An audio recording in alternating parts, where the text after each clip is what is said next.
خوف، دہشت اور بربریت کا دوسرا نام چنگیز خان ہے، جو گوبی کے صحراؤں میں موت اور زندگی کی کشمکش میں کئی سال لڑتا رہا۔ لیکن کسے پتا تھا کہ تیموجن نامی یہ لڑکا جو غاروں، جنگلوں اور پہاڑوں میں اپنی جان بچانے کے لیے مارا پھرتا ہے، ایک دن چنگیز خان کے نام سے خدا کا قہر بن کر اپنے دشمنوں پر نازل ہوگا۔ یہاں تک کہ یورپ کے عیسائی بھی اس کے قہر سے بچ نہ سکیں گے، جبکہ مسلمانوں کا تو یہ حال تھا کہ اگر کوئی ایک تاتاری 20 مسلمانوں کو پکڑ لیتا اور ان سے یہ کہتا کہ یہاں کھڑے رہو، میں تلوار لے کر آتا ہوں، تو یقین کیجئے وہ 20 کے 20 مسلمان وہاں کسی بھیڑ بکری کی طرح خوف اور وحشت کے عالم میں کھڑے رہتے۔ لیکن دوستو، آج کی اس ویڈیو میں ہم آپ کو چنگیز خان کی زندگی کے بارے میں 5 ایسے حقائق بتائیں گے جو آپ کو یقیناً حیران کر دیں گے۔ ویڈیو شروع کرنے سے پہلے نئے آنے والے دوستوں سے گزارش ہے کہ ہمارے چینل کو سبسکرائب کر دیں اور بیل آئیکن کے بٹن کو دبا دیں تاکہ ہماری آنے والی ہر ویڈیو آپ تک پر وقت پہنچتی رہے۔ نمبر 5، چنگیز خان نے خوارزم شاہ کو شکست دینے کے بعد شاہ کے بہادر بیٹے سلطان جلال الدین خوارزمی کو قتل کرنے کی کئی بار کوشش کی، لیکن وہ ہر بار ناکام رہا۔ ایک بار جلال الدین نے چنگیز خان کے ایک ارخن کو عبرتناک شکست دی، جس کے بدلے میں چنگیز خان نے خود حملے کا ارادہ کیا، لیکن راستے میں ایک بامیان نامی شہر نے منگولوں کا راستہ روکا، جہاں پر خون ریز معرکہ ہوا۔ اس جنگ کے دوران چنگیز خان کا ایک نوجوان پوتا تیر لگنے کی وجہ سے مارا گیا، جس کے بعد چنگیز خان نے خود ایک بڑے دستے کے ساتھ اس شہر پر حملہ کر دیا اور شہر فتح ہو گیا۔ چنگیز خان نے اس شہر سے اپنے پوتے کی موت کا بدلہ اس طرح لیا کہ اس نے تمام انسانوں کو قتل کروا دیا۔ جب پھر بھی اس کا غصہ ٹھنڈا نہ ہوا تو اس نے بامیان نامی شہر کے تمام جانوروں کو بھی ذبح کر ڈالا۔ نمبر 4، کہا جاتا ہے کہ چنگیز خان نے ایک وصیت کی تھی کہ اس کی قبر ایسی جگہ پر بنائی جائے جس کے بارے میں کسی انسان کو علم نہ ہو، لیکن دوسری جانب ایک انگریز مصنف اپنی کتاب کنگیش خان میں لکھتا ہے کہ غالباً اس جنگل کو جسے چنگیز خان نے خود اپنی قبر کے لیے منتخب کیا تھا، اسے اس جگہ دفنایا گیا۔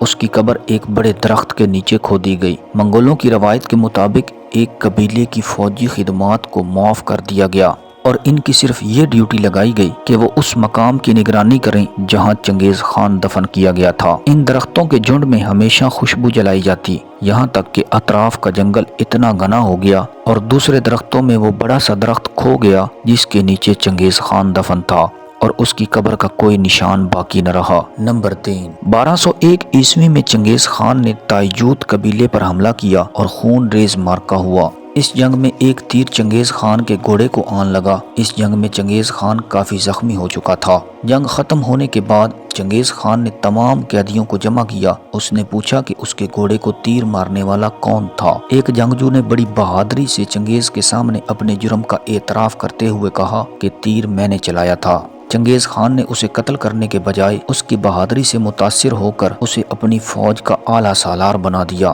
جو پھر تاریخ میں جبی نویان کے نام سے مشہور ہوا، جس نے چین کی فتح اور خوارزم پر حملے کرنے کے لیے چنگیز خان کے لیے بے شمار خدمات سر انجام دیں۔ نمبر 2، چنگیز خان کے 4 بیٹے تھے، جوجی خان، چغتائی خان، اگتائی خان اور تولی خان۔ لیکن دوستو، کیا آپ جانتے ہیں کہ ان چاروں میں سے اس کا بیٹا جوجی خان اس کی اپنی اولاد نہیں تھا، کیونکہ اس کی بیوی بورتا کو اس کے دشمن قبائل اٹھا کر لے گئے تھے، جسے انہوں نے تقریباً 8 ماہ اپنی قید میں رکھا، اور اس دوران اس کی بیوی بورتا امید سے تھی۔ جب اسے چنگیز خان نے آزاد کروایا تو اس وقت جوجی کی پیدائش ہوئی۔ چنگیز خان اپنے اس بیٹے جوجی خان سے بے حد پیار کرتا تھا، اور جب بوڑھے چنگیز خان کو یورپ کی چراگاہوں سے اپنے اس بیٹے کی موت کی اطلاع ملی تو اس کے کچھ ہی دنوں کے بعد چنگیز خان کی موت ہو گئی۔ نمبر 1، چنگیز خان نے کئی لاکھ انسانوں کو قتل کروایا، ان کے سروں سے مینار بنائے، لوگ اس کے نام سے بھی ڈرتے تھے۔ لیکن کیا آپ جانتے ہیں کہ چنگیز خان اپنی پوری زندگی میں صرف ایک آدمی سے ڈرتا تھا، اور وہ مرد مجاہد سلطان جلال الدین خوارزمی تھا۔ جلال الدین خوارزم کا شہزادہ تھا جو بے حد بہادر اور جانباز تھا۔ اپنے باپ خوارزم شاہ کی شکست کے باوجود سلطان نے منگولوں کے خلاف جہاد جاری رکھا۔ جلال الدین گوریلا وار کر کے ان تاتاریوں کو ناکوں چنے چبواتا رہا۔ کہا جاتا ہے کہ چنگیز خان نے ان کی بہادری سے متاثر ہو کر کہا تھا کہ اگر جلال الدین میرا بیٹا ہوتا تو میں پوری دنیا کو فتح کر لیتا۔ سلطان جلال الدین ساری زندگی تاتاریوں کے خلاف لڑتے رہے۔ اس دوران سلطان کو کسی اسلامی سلطنت کی جانب سے کوئی مدد نہ ملی، یہاں تک کہ خلیفہ بغداد نے بھی سلطان کا ساتھ دینے سے انکار کر دیا۔ انکار کے بعد سلطان زیادہ وقت تنہائی میں گزارتے اور آخر کار سلطان جلال الدین خوارزمی روپوش ہو گئے۔